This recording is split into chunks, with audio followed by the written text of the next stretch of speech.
as the mother of a soon-to-be 9-year-old son, what Mhm. kinds of conversations have you started having with him about what the world is like, what the world is unfortunately like for him, for you, and other people of color?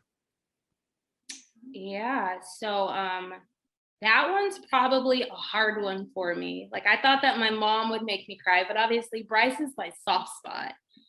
And I've had some of the conversations. Still to this day, I'm rocked every day. I'm standing. Yes, I do weather. Um, and a lot of there's so many things that I see in the newsroom, that are going on and the stories that we're, putting together and that we're feeding out to the community.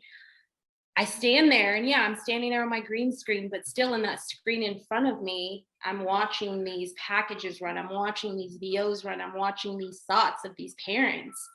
And I something comes over me. It's happened 4 or 5 times in the last 3 weeks where I'm listening, to these sound bites of these moms, and my whole demeanor just drains at work 5 seconds before going on camera, and I have to remind myself to snap out of it, like get it back together. Yeah, the At the idea end of the that they're running news packages with moms who look like you, with Mhm, sons who have been killed, who look like Bryce, who mhm, look like his father, who look like your brother, and mhm. and then they say, "All right, Star, what's going on with the weather?" Yeah, it's hard. It's I had to stand up in front of my coworkers. I was the only um not only black woman, but the only black person working in my first newsroom at a point in time. Um, and so when the George Floyd situation happened, I that saying, and you've probably heard it, is we're tired. And I always thought, just hearing it, I had heard so many other people use the term, we're tired. We as a black people, black community, African Americans, we're tired. And I thought to myself, like, how can I be tired from something that doesn't personally, I didn't know George Floyd. But then it didn't take long before that to reside. And I realized I didn't have to know him to feel what everyone else is feeling. And that sense of we're tired is emotionally draining. You feel a sense of connection. I feel like, after hearing the story over and over, and you hear his family, his daughter, it's heartbreaking, and I had to get in front of an entire newsroom. I called the meeting. Hey, there's something that I need to say because I'm uncomfortable. Not that anyone is doing anything to make me uncomfortable. They were all, okay, step back. There was nothing in my face to ever make me feel like I was targeted in my newsroom. I didn't, no one attacked me or anything like that. I did feel a few people that I worked with were in support. And I think that the ones that weren't, or the lack of, was because they didn't understand. And it's an uncomfortable situation, and I just realized in that situation, my grandpa has always told me, sometimes you're going to have to be that learning experience, that first learning experience, for some white people. And I had to find a space to be comfortable with that, to stand in front of, an entire group of people and say, hey, I'm sad. I come in here every day, and at the end of the day, when I leave this building, I'm not just a news reporter or a weather anchor. I'm black. I can't shed my skin. I'm here, and you guys all get to do your job and go home. And it's no, at the end of the day, I leave this building and I'm still black, Yeah, you you're a know? young black woman driving home in mostly white Colorado. Yep. And I've had some experiences. I'm from LA, so I have never, and I had never pre-moving to Colorado had a one-on-one sort of like racist situation happened to me, or what I felt like, a racist situation. I knew it was out there. I knew it was real. I have a black brother. I have a black dad. My son's dad is black. So I knew it was real, because I would hear stories, but I had never experienced it for myself until I got to Colorado. Yeah, growing And up in Los Angeles, we're spoiled with diversity. As much that actually still does happen here in this diverse region, yeah, we're still spoiled. yeah, yeah. Oh, absolutely. And I didn't realize that until I got there, and I got called, if I can say this, a pretty little Negro girl. The guy was like, well, about time they let a pretty little Negro girl on TV. And it literally took it. I paused. I didn't understand. I'm like, wait, I know I didn't hear what I think I just heard, And so, I wasn't called the N word with a hard ER at the end, but even still to be called a Negro, like, I'm like, did we just take 50 steps back? I didn't know where we were. I'm like, did this really just happen? How long into your Colorado experience did that happen?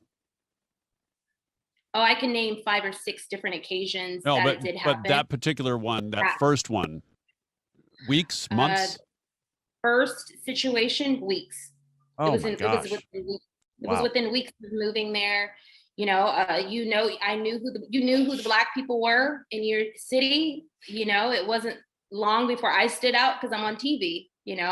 Right. And it wasn't always that way. I had plenty of people that were extremely supportive. It's so good to see someone like you on air. It's so good to see someone like you on TV here. It's never happened before, and so many questions arose, I had to get to those points where I had braids in my head, and I would have to explain that to the community. Well, it's so unprofessional, and people, and I'm like, no, this is natural for me, and what that means, like, you roll out of bed and your hair is already straight. That's definitely not my situation, and so using those opportunities to explain, and I just wanted to touch on, I literally have to show you this because I struggled with posting this today. And it's funny that you say that because I struggled with posting it because you are in the media, and so I worry, like, well, am I going to get backlash for feeling how I feel, right. And so literally, I'm going to read that to you, but this is what I wrote on my story before I deleted it. It says, oh, so you wrote it on your story and then you deleted it because. And then I deleted it, but then I screenshotted it because I was like, maybe I'll post it tomorrow, or maybe when I have a little bit more behind me, I'll post it. So it says, true story. Whenever Bryce is riding in the car with any of my Black family members, friends, or his dad, I'm always on edge. I'm constantly calling to make sure they make it to their destination because God forbid they get pulled over by a police officer. That's a real life situation. That is real life happenings for me. Bryce leaves the house, and if he's gone with his dad and I don't hear anything for 4 to 5 hours, oh, better believe I'm calling. I'm just worried. I'm like, okay, did his dad get pulled over? His dad's a gentle giant. He's huge, 6'5", big, and he's of lighter complexion, but still, that don't matter. Right. And if you don't know him, he could look very intimidating. And so for me, that's frightful.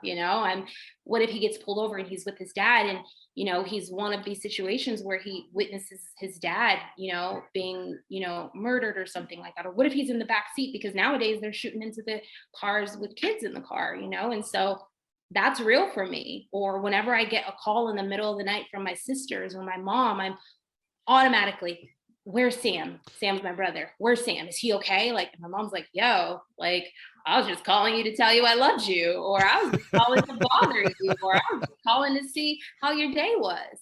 And I'm like, don't do that. Do not call me. Not at 11 o'clock at night. No, because I freak out, And so, yeah. And I've talked about this on the podcast before with my buddy Jake, and I was asking him very similar things, like, okay, what kinds of incidents have you experienced over the years? And of course, he, just like, unfortunately, everybody has a story. Every person of color has at least a few stories, if not dozens of stories. Mm-hmm. And I've never once feared during a traffic stop for my safety or my life. My biggest concern, and barely even that, is will I get a ticket this time? Or will it be like 90% of the other times when I just get off with a warning? Right. I'm never asked to get out of the car. There was one time I was asked to get out of the car because I just left a bar, but Hmm. that has nothing to do with my color. I was probably just swerving a little bit. But either way, um, I've never once been asked to get out of the car. I've Yeah. never once been asked to have the car searched, anything like that ever. In fact, we go back to the mid to late 90s, and some friends we're driving down to San Diego, and it's a two-car caravan. Somebody in the other car, I didn't see this, but somebody in the other car had like a squirt gun or a toy gun or something like that, and they were pointing it at us. And an off-duty cop saw that and called in his buddies. They shut down the entire freeway while they pulled over the other car. All right. And it's all white people and a couple of Asians. And half hour later, we were all let go. It was just like, hey, please, just be careful. Never once did we fear that we wouldn't live through that experience. The biggest concern at that point was, will they be arrested because of, some sort of reckless endangerment or negligence or whatever? That is the absolute definition of white privilege, Yeah. because it is a privilege to think, I'm not going to die when I get pulled over. I'm not going to live. I'm not going to see, my kids again or anything like that. That is a privilege. But the problem is it should be a right. It should be a right to not fear for my safety or my life just because I got pulled over because I was going 60 in a 45. Yeah. And oh my goodness, so many things come to mind. I'm literally going to pull Bryce over here so he can tell you what I have told him. Please. Okay, we'll get to that in 1 second. But I'd also like to say that I remember there was times that I was riding in the car with Shelby and we got pulled over. She's driving. We're speeding. Shelby, another student, you worked with her in Colorado. She's now in Fresno, white, Yeah. long blonde hair. Yeah. Long blonde hair, green eyes, absolutely gorgeous, And if you don't know Shelby, me and Shelby grew up very similar. Good life, that's her story. But we grew up, I grew up, for me, I'm like, I grew up in a good neighborhood. I have tons of white friends.